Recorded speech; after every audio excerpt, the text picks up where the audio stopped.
All right, good morning everybody. Today our first lecture is going to be about locomotion.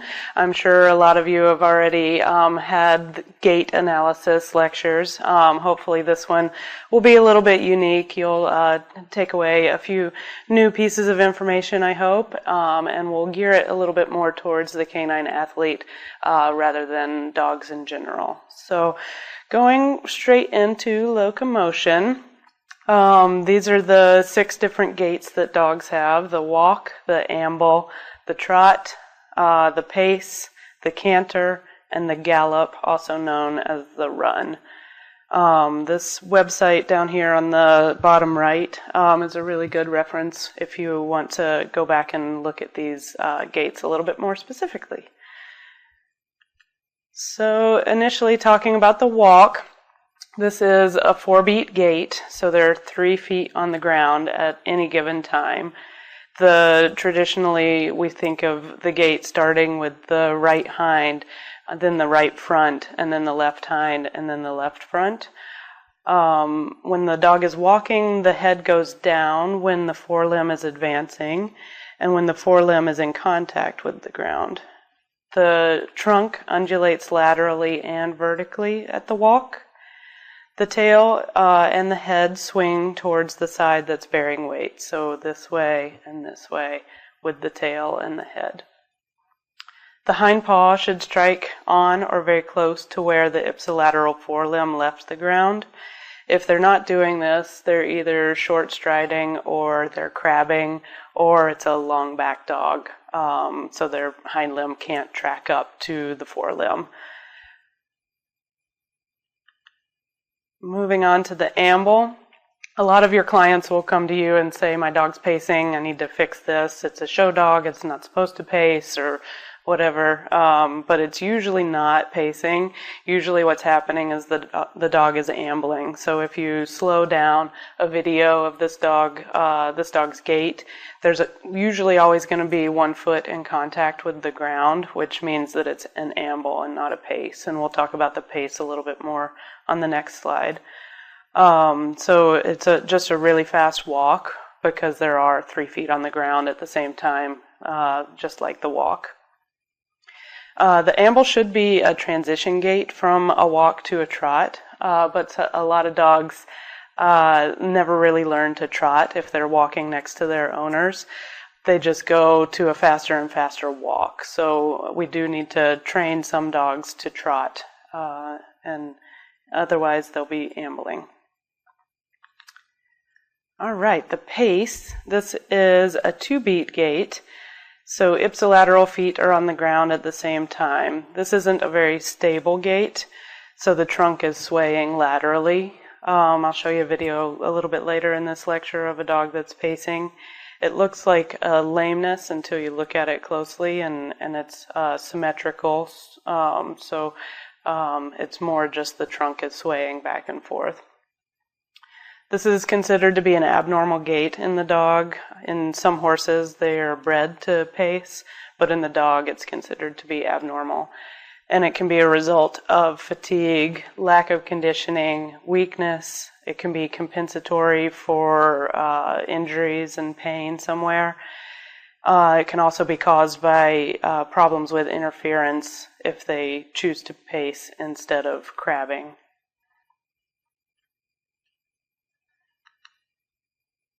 The trot. This is a 2-beat gait. So the contralateral forelimb and hind limb are moving in unison with a period of suspension in between. If you can see here on the video, when it shows the pause, you can see the contralateral limbs, and it goes back and forth and back and forth. So a diagonal refers to the forelimb that's in contact with the ground. So if you're a horseback rider, you're posting at the trot, you'll be on either the right or left diagonal, depending on which post you're doing for which forelimb is in contact with the ground. And this can also be helpful when visualizing the dog gait to look at diagonals as well. The head is fixed and the trunk only moves vertically, so the head shouldn't go anywhere. It's a pretty steady gait. and the trunk doesn't do a whole lot of lateral swaying. It more just moves vertically, so it's a very stable gait. This is a preferred gait for endurance in most animals. So if they're going for long distances, if you're training and conditioning a dog, the trot is a really good gait to keep them at. The German Shepherd has a different kind of trot. We can look at that a little bit more later in the lecture. But they have one foot on the ground at all time, and this is considered a continuous support trot. But if you talk to German Shepherd conformation show handlers or breeders, they call it a flying trot because it looks like the dog is really extending and flying out. But if you slow videos down, they always have one foot for support, so it's not a suspended gait like the trot should be. The hind limbs should land approximately where the forelimbs took off. Again, going back to the walk, the hind limb should land in the paw print of the forelimb. Crabbing is a way for dogs to avoid this. So if they're interfering, if their back foot hits their front foot, a lot of times they'll twist their body to the side and then their back foot won't hit their front foot anymore. So crabbing is a way to avoid this interference situation. If a dog has a long back, again, they probably won't be tracking up, is what they call it. So the hind limb hitting where the forelimb took off. Moving on to the canter. The canter is an asymmetrical 3-beat gait. So we have right hind landing and then left hind and right front landing at the same time, and then left front. And this is considered the left lead. So opposite-wise, if we had left hind and then right hind, left front, and then right front, that would be considered our right lead. At the canter, there's also minimal lateral sway of the head and the trunk, so most of the action is a vertical motion. And the way it works is the center of gravity is shifted towards the side of the lead leg. So if a dog is turning, their center of gravity will be to the right in this situation, and they'll be on their right lead. Same going for the left. This also is a preferred gait for endurance in the dog. And there are two types of canters. There are also two types of gallops. We'll get to that next. But the rotary canter is usually what's preferred by the dog. The transverse canter is preferred by the horse. So the rotary canter is considered a cross canter in the horse. And what happens here, I'll show you in the gallop slides. It's a little bit easier to see. So the transverse gallop, this is a single suspension gait. So it's a 4-beat gait with a period of suspension in between. It's preferred by the horse. And if you look at the foot placement, the left hind places, then the right hind places, then the left front places, and then the right front places. And then they go into a period of suspension before repeating that gait pattern. The hind leg that lands first is the one that's most prone to injury, and the hind leg that lands second provides the most propulsion. This weekend we've been looking at a lot of racing greyhounds, and it's interesting to see how a lot of times their left hind leg, the one that's more prone to injury, that has more injuries in it with the way they run on the track. At this gait, there's also minimal lateral movement of the trunk, and it's mostly a cranial caudal rocking kind of gait. I wonder if I can slow these videos down a little bit so you can see. Yeah, so foot pattern here. You can see right here we have the two hind limbs hitting, right hind, left hind, and then coming through left front, right front. And you can see it's just one period of suspension of that gait. We'll go back and do this for the other gaits. All right. So that's the transverse gallop. You won't see a lot of dogs doing that, but you will see dogs doing this rotary gallop. And the interesting thing about the rotary gallop is that it's a double suspension. It's still a 4-beat gait, so right hind, left hind, then they have a period of suspension, and then left front, and then another period of suspension. So both back feet are used for propulsion at this gait, whereas with the transverse gallop, it's the inside leg. This is also the fastest gait, but also the most fatiguing. If you look at cheetahs, big cats, this is the gait that they use when they're on the chase. So the great thing about this gait is that the dog can use their spine to get more reach, more stride length. So they flex and extend their spine, and it lengthens out their stride. So you can see why in the horse that might be more difficult. Their spine is oftentimes more rigid than the dog. However, there's theories that Secretariat, the famous racehorse, was so successful because he had a double suspension rotary gallop. All right, we can look at that a little bit slower here. Let me get that out of the way. Here we go. So right hind, left hind, suspension, left front, right front. Right hind, left hind, right front, left front. This video is a little bit wrong. Right hind, left front, right front. No, it's right. I think I just skipped it somehow. There we go. So we'll go back and slow these down a little bit for each of those previous gaits if you guys want to see that. All right, so the walk, come up here. You can see there's 3 feet on the ground there, 3 feet on the ground there. Ooh, not quite right. 3 feet on the ground, 3 feet on the ground. So it's a 4-beat gait. 1, 2, 3, 4. Now the amble, slowing him down. It almost looks like a pace if you speed it up, but if you look at that, see how there is still 1 foot on the ground at any given time.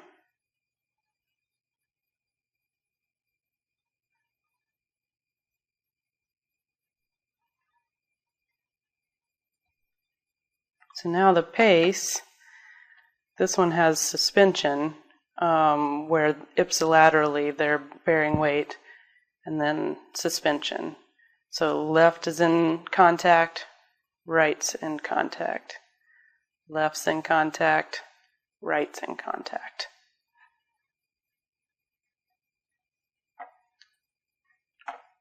And then the trot, this is the 2-beat gait, so back and forth with contralateral forelimb and hind limb. See there, right hind, left front, left hind, left front, right hind, left front, left hind, right front.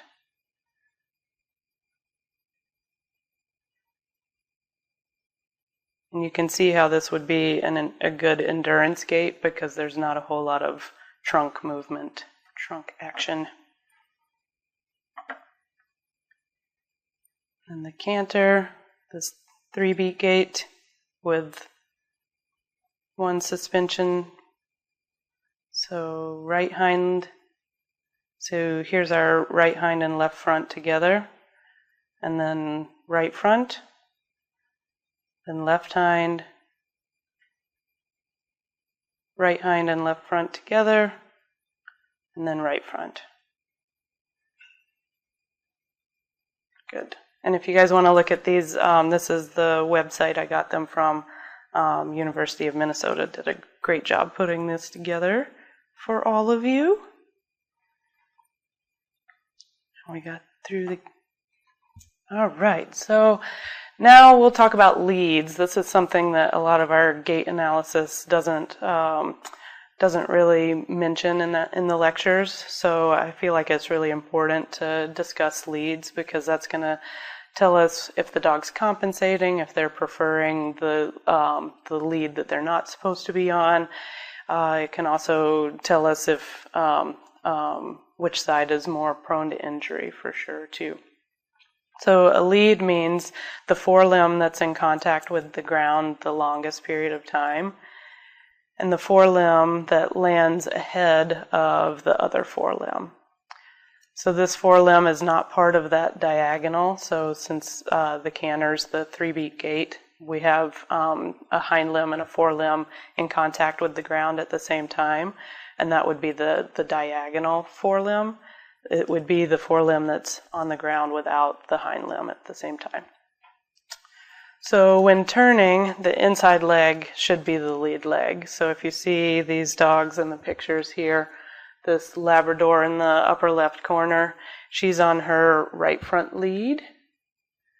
And this Padengo on the right side, he's on his left front lead. The Wolfhound is also on the left front lead, and then the Border Collie, who's turning out of his weave poles, is on the right front lead. So for lead changes, this is when a dog needs to change direction. So they can do it in midair, which is in horses called a flying lead change. They can do it over a jump if they're changing directions after a jump. So they switch leads midair. I see a lot of dogs that change leads when they just want to be on their preferred lead, or if they're avoiding using a specific lead for compensation or pain situations. And yeah, so they switch leads to conserve energy while playing. It's interesting to watch dogs as they're playing with other dogs, because they're constantly switching leads. It seems to be very easy for them compared to the horse. So we'll look at this little video here of a dog running. And if you guys were here with me, I'd ask you which lead this dog was on. So I'll let you think about it for a minute.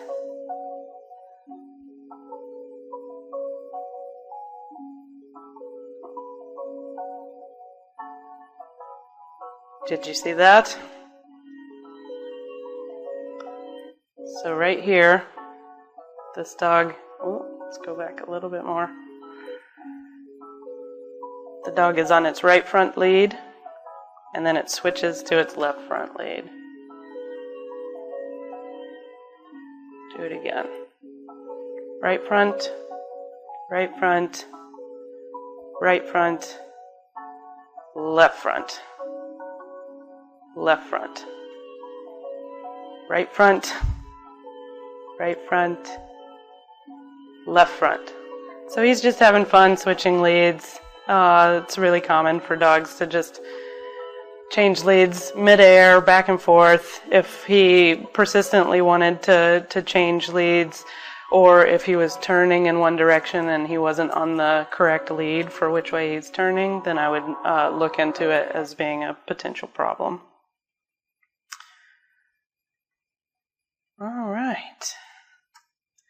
Moving on to the phases of the gait. So we have a stance phase and a swing phase during gait. During stance phase, I break it down into 3 different parts of the stance phase. So there's the foot strike, so when the foot hits the ground, and then what I call breakover, I got that from my time working on horses, is when the mass shifts from caudal to cranial to cranial of the supporting limb. So it goes from vertical to over vertical is breakover. Takeoff is when the foot is lifting off the ground. And then talking about swing phase, I break it down into the retraction and the protraction of the limb. So retraction is pulling the limb towards the body, and protraction is pushing the limb away from the body. So why don't we do this? We'll actually go to this website so you can see how it works. So this is that University of Minnesota Gait website. So you can see the dog's normal motion. You can put it into slow motion. And then you can add these individual steps. And you can make the dog step forward or step backwards. And it shows you which foot is swinging, which foot is lifting, which foot's thrusting, and which foot's in support.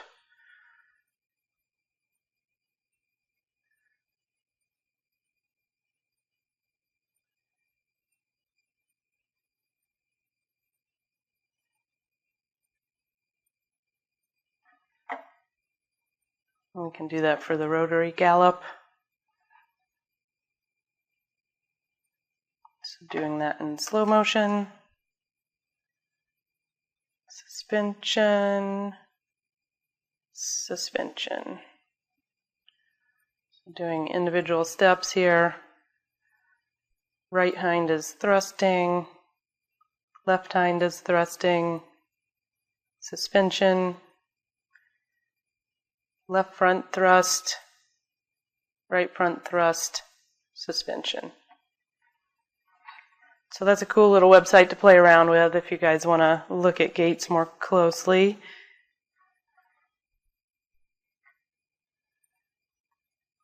All right, let's talk about factors that affect locomotion. We break these down into internal factors and external factors.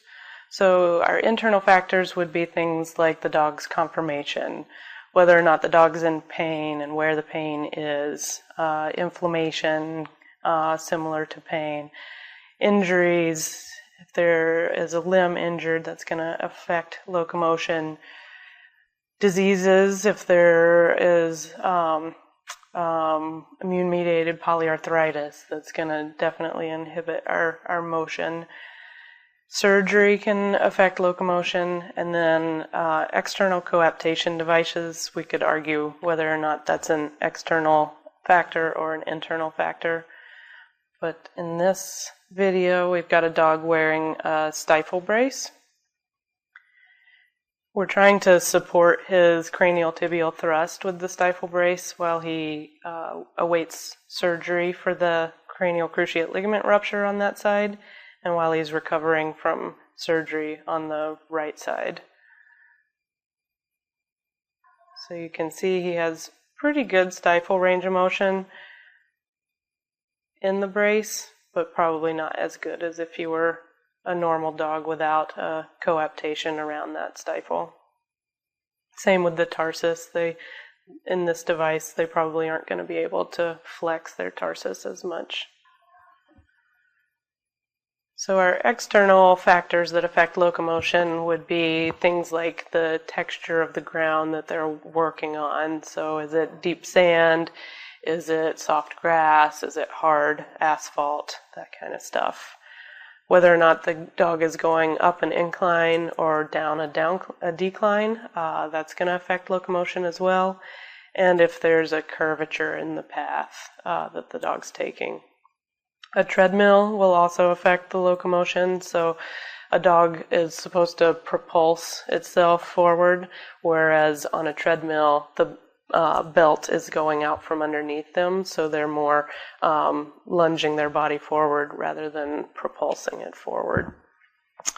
Water also affects locomotion, so dogs walking in water. The water provides resistance and buoyancy. But as you see here, this dog is probably flexing its limbs more than it normally would on ground without water. Watching that again. And that's kind of what the studies, the current research in underwater treadmill therapy for dogs is telling us, is that it does increase flexion of the joints, but it doesn't increase extension of the joints. I can get you guys that paper if you're interested. Oh.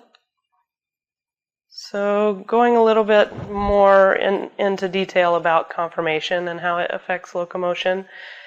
So symmetry, size, shape of the body, of one region of the body relative to another can definitely affect the dog's gait. Conformational abnormalities also cause abnormal gaits. And then lamenesses, we should evaluate lamenesses as if there's an injury, but also whether or not there's a conformational cause to this dog's lameness. So talking about breed variations, if you think about a border collie, they're bred to do these rapid changes of direction and rapid accelerations and decelerations. So consequently, what's happened in this dog's conformation is that they've developed cowhock and carpal valgus stance. So this cowhock stance, a lot of people think that's a conformational fault, and same thing with the easty-westy or carpal valgus kind of stance, external rotation of the forelimb. But this is actually normal in a lot of working breeds, not just the border collie, because they need to be able to do these rapid changes of direction. In the Labrador, they're bred to run straight out and retrieve the game and come straight back. So they have this V-shaped gait. So if you watch a Labrador from in front or behind, actually a lot of dogs, most of the retriever type breeds, so they'll put one foot forward and then the next foot forward. So it's more almost a single tracking of the gait, but not quite, but it creates this V look if you're looking at them from behind or in front. Terriers are known to have very upright shoulders and a shortened humerus. So if you look at this dog right here, let me use this. He actually, I couldn't find a great picture, honestly, of a upright shoulder in a terrier. But a lot of times you'll see that this scapulohumerus angle is really straight up and down. And it's definitely more so in this dog than this German Shepherd, if you see that. But also their length of humerus is short, which makes their forelimbs possibly more prone to injury. There's not a whole lot of objective data to show that, but it's definitely a suspicion.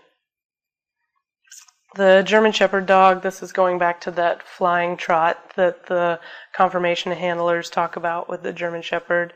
You can see this guy up here on the right, he's got this very floaty, extended looking gait, but he'll always have one foot on the ground, so it won't be a suspended trot like a normal trot. Sighthounds, this is something that I've just noticed in my experience, is that they have limited lateral flexion of their spine. And I believe this is because they're bred to go straight and fast and not do a lot of turning and bending like you would see in a border collie, for example. So this guy, you can see how he's turning. It's not a whole lot of lateral flexion through the spine. He's more bending his body around, and his next gait, probably what will happen is he'll pop his front legs forward and then push his hind legs backwards.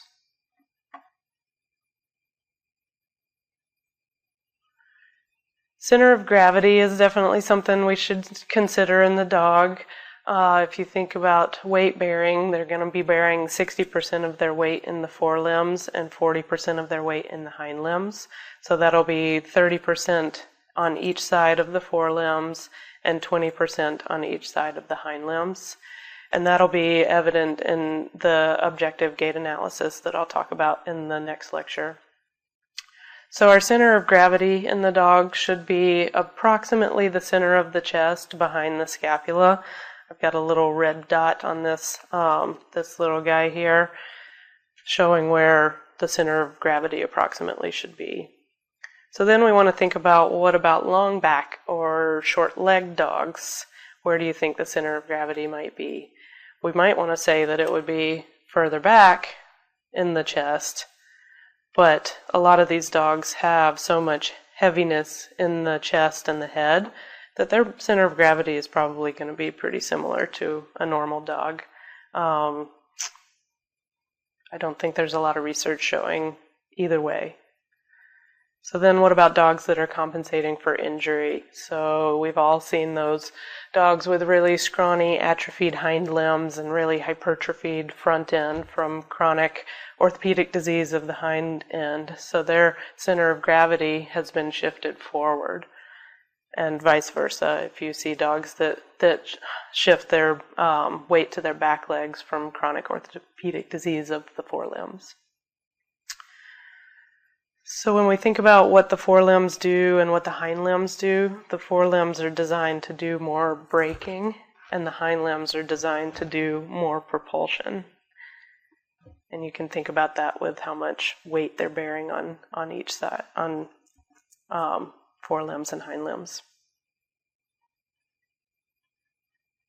All right, when we do our gait analysis, there's two ways to do gait analysis. It's subjective and objective. So most of us only have access to subjective gait analysis. We aren't in academic institutions with fancy kinematic and gait mat type devices, but we can definitely do a good job with our subjective gait analysis. So when we watch for a lameness exam, the forelimb lameness, what we'll see is considered down on sound, or the head goes up while they're weight bearing on the lame leg. So down on sound means I'm bearing weight on this right leg and it hurts, or it feels okay. so I'm okay to just go ahead and weight bear into that leg. But when I bear weight on my left front, it doesn't feel good, so my head will come up, so I try to take some weight off of that. Similar in the hind limbs, we'll see more of a hip hike on the lame leg, and they'll be shifting their weight forward, so you might see their head is carried a little bit more low. You'll also see maybe the tail goes up when the lame leg bears weight, so the tail is trying to provide this counter lever to pull some of the weight off of that lame leg. Gait analysis is best performed at the walk or the trot. It's a lot harder to see when they get into those running 3-beat kind of gaits, whereas 2-beat gaits, I guess the walk is a 4-beat gait. But the symmetrical gaits are easier to assess lameness at. If you've got a subtle lameness, you can use other things to help exacerbate that lameness, like hills, going up and down stairs, doing tight circles or figure eights, and then going on different surfaces. So if you're always on concrete, maybe take the dog into sand or grass, or if you're always on grass, maybe take the dog onto concrete and see if that exacerbates the lameness. So other than this obvious head bob or hip hike, there are a lot of other things that we can look for in our gait analysis. So is the dog weight shifting while they're standing? So just standing in your exam room, looking around. Is he off-weighting his right hind leg just to touch? Or is he putting that right hind leg just a little bit forward or a little bit back? Those are some things to look for just in the standing exam. So unable to stand squarely. If you have a conformation dog that comes to you and they say, my dog just can't stack, every time I try to stack it, it pulls its right front leg forward a little bit. That's something to think about, that maybe there is something going on in that right hind leg, or they're compensating for something in the forelimbs. Their head carriage, does the dog keep their head really low to try to off-weight some in the hind limbs? Their head tilt. The tail carriage also, do they always want to keep that tail to one side or the other, or down? trunk swing or hip sway. These I kind of lump together. So if you've got a dog with really restricted hip range of motion, to be able to advance that limb, what you should be able to do is walk forward by flexing your hips. But what a lot of dogs will do is they'll laterally flex their spine so that they don't have to flex their hips. Towing in or towing out, and again, conformation handlers will say, my dog isn't stacking normally. Every time I put him in a stack, he turns his right front leg out just a little bit. So that's something to be aware of and look for causes of external rotation in the forelimb there. Short striding, so this is something that you'll typically see on gait analysis for the lame leg, that they won't go through that full stride gait. So remember how we were talking about with the walk and the trot, their hind limb should land where their forelimb took off. So if it's a lame leg, it might not track all the way up to where that forelimb took off. And same with the forelimb, if they don't reach past their nose or as far with one leg as the other leg, that's short striding. So crabbing, we talked about this a little bit earlier in the lecture. If the dog is interfering, it won't want to track normally because its back feet are hitting its front feet. So it'll turn its body slightly laterally so that its back legs aren't hitting its front feet. And crabbing can be just a conformational thing. That dog has learned how to do that because it's got really long legs, and every time it trots, it hits its front legs, so he's just going to crab instead. But it could also be evidence of an issue going on as well. Circumducting and winging, this is again where the dog doesn't want to take its limb through full range of motion by picking it up, elevating it, and placing it forward so it won't go through all of its full flexion.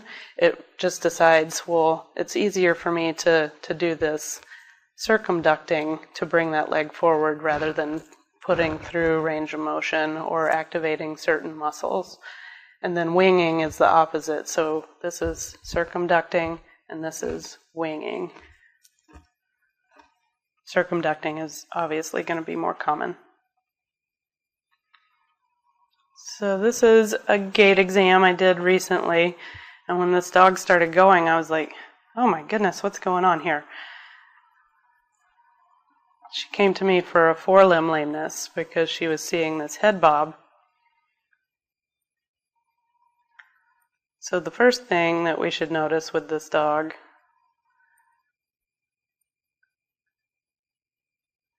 is that she's pacing. See this? Right, left, right, left.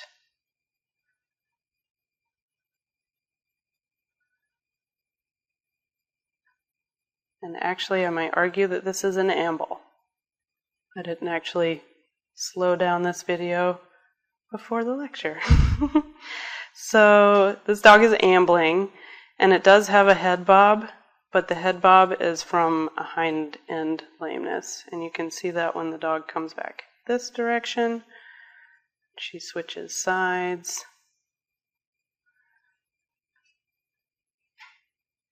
So she's got a short stride on that right hind.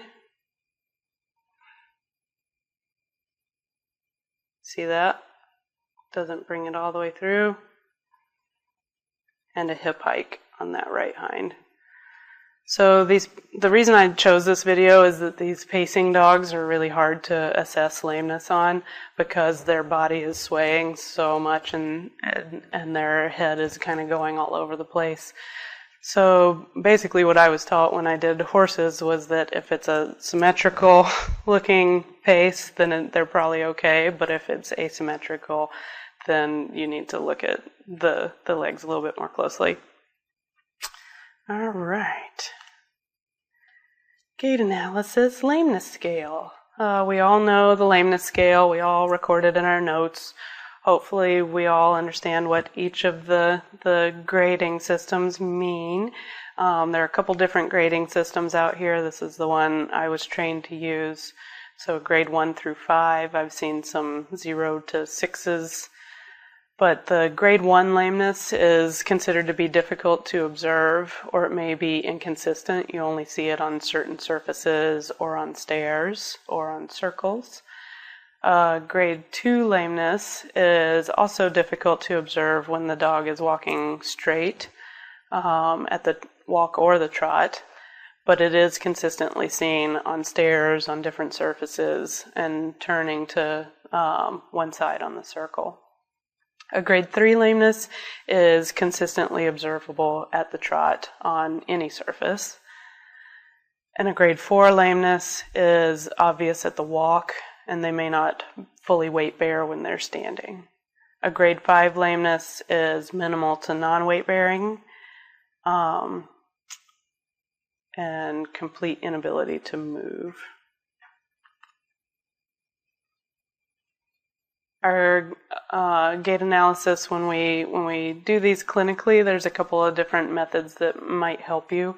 If you slow down videos like that pacing, ambling dog that I just showed you, if we can figure out how to slow it down, we can look at each individual footfall, and that trains our mind to see things more quickly if we use these slow motion analyses systems. So these two guys down here on the bottom left, this is Coach's Eye, and the other one is Huddle.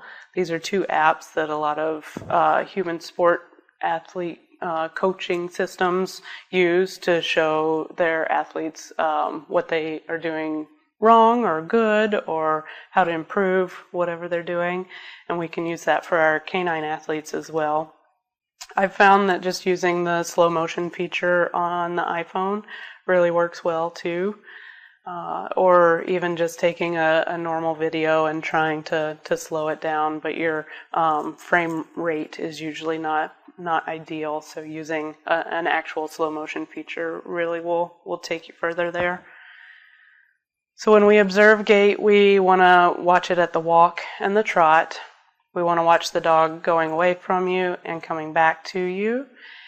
And then we want to watch the dog from both sides. So I'm notoriously bad about this because my setup is what it is. So I usually just watch the dog going out and back and then from one side. But if I were smarter about it, then I'd have them go back and forth on that side so I can see both sides of the gait. You can also add in stairs, hills, circles, and different surfaces like I mentioned before. And if you've got some of these performance dogs and they're like, we only ever see it when the dog's doing weave pulls, or we only ever see it when the dog gets out of its kennel and then it warms out of it. So it's nice to see the dog in its setting doing exactly what the owner has come to you for. And they can also do videos for you at home. That's really helpful, and they can send you those videos to analyze at a later time. So this is a little border collie here.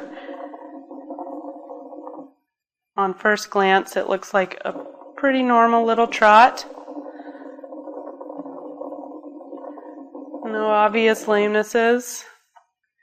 But when we look at it a little bit more closely, I'll do it at full speed first. See, her tail goes up when her left hind leg is hitting the ground, and her left hind leg doesn't fully track up to the right or the left. The right doesn't as well, but she is kind of a long back dog, so I was gonna give her a break there. Oh, that's unfortunate. My little scroll bar is right in the way. But you can see when her left hind foot comes forward, it doesn't quite land where the right front or the left front picks up. But the right hind is a little bit better at tracking up to the right front. See, oh, here we go. A little further out.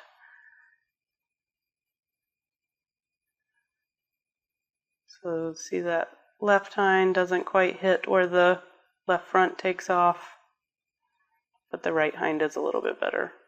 And that was actually a pretty good gait. So anyway, this is an example of a subtle lameness. This Border Collie has hip dysplasia, and we've been doing lots of rehab, and she's doing great. Hopefully gonna still be an agility dog. Here's that big pity mastiff thing with his stifle brace on. And if we look at this slowly too, we can see that left hind foot doesn't quite meet where the left front is taking off. Might a little bit be because he's being silly about his halty that he's got on.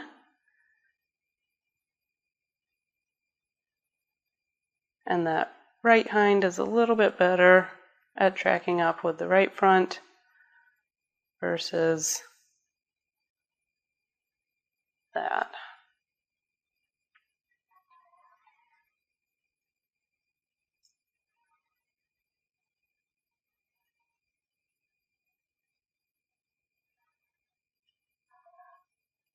We can talk more about these halties at another time. All right, moving on to objective gait analysis. There are 3 different measures of objective gait analysis. There's kinematic, kinetic, and temporospatial gait analysis systems. So the kinematic gait analysis is what we typically see where the dogs are wearing reflective markers or LED lights at different anatomical landmarks on their body. And then there's camera systems that evaluate the movement of those LEDs or reflective buttons. In the kinetic gait analysis, they use a force platform, and they measure ground reaction forces, including peak vertical force and vertical impulse. And then there's the temporospatial gait analysis system. So these are the pressure-sensitive walkways. There's a few different brands out there. This one on the right is the TechScan system. This also measures, why did I write GFRs? Ground reaction forces, like the peak vertical force and vertical impulse. But it also is good at measuring stance time, swing time, stride length, step length, and symmetry indices, whereas the kinetic systems aren't able to do that. And we'll talk a lot more about that in the next lecture. Non-repetitive locomotion, so this is anything that's not gait. The dog is doing other things like jumping or sitting or lying down or just initiating movement from a stand to a walk. These are considered to be non-repetitive locomotion systems. And the forces placed on the body during these non-repetitive motions are often higher than the repetitive motions, because they're initiating movement. You remember physics, an object in motion stays in motion? All right, so this guy, he's doing box jumps.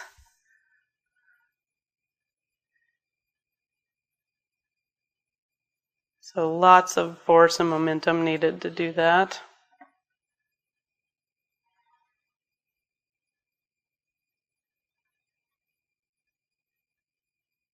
Not doing them perfectly, but it's a good start.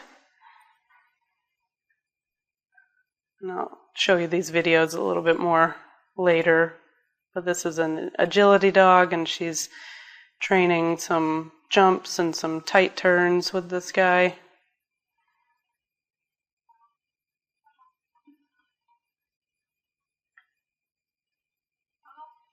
So the forces placed on his body with these motions are a lot more than if he was just trotting or cantering through the course. And that's it for the lecture on locomotion. We'll just take a quick break and we'll be back for kinematics. Thank you very much.